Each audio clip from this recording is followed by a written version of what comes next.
চলো বন্ধুরা, আজকে আমি তোমাদেরকে শেখাবো এই কাপ দিয়ে ব্যাগ কি করে বানিয়েছি। তো প্রথমে এরকম একটা কফির কাপ নিয়ে নিতে হবে ছোট।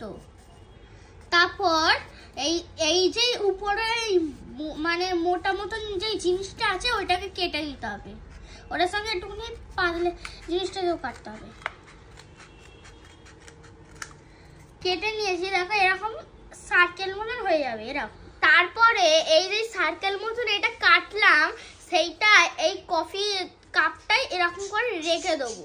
তারপরে রিংটা এর মধ্যে ঢুকিয়ে নিয়ে প্রথমে এরকম একটা দিতে হবে, তারপর তার উপর থেকে এরকম দিয়ে দিতে হবে, মানে দুদিকটা একটু চেপে দিতে হবে। হ্যাঁ, তারপর সাইডে যে এরকম কোণ হয়ে আছে ওইটাকে এরকম করে একটু চেপে দিতে হবে। দুটো সাইডেই ওরকম করে চেপে দিলে, তারপর একটুখানি মাঝখানটা এরকম করে দিলে তোমাদের ব্যাগ তৈরি। এর মধ্যে তোমরা যে কোনো জিনিস দিয়ে এরকম নাড়াবে কিন্তু পড়বে না। হ্যাঁ, তাহলে দাও দেখি ব্যাগটা। তাহলে বন্ধুরা শিখে নিলে কফির কাপ দিয়ে কিভাবে ব্যাগ বানানো যায়। তো তোমরাও কিন্তু ঝটপট বানিয়ে দেখো, আর তোমরা কেমন বানালে আমাদেরকে কিন্তু কমেন্টে ছবি দিও, তাহলে আমরাও দেখবো।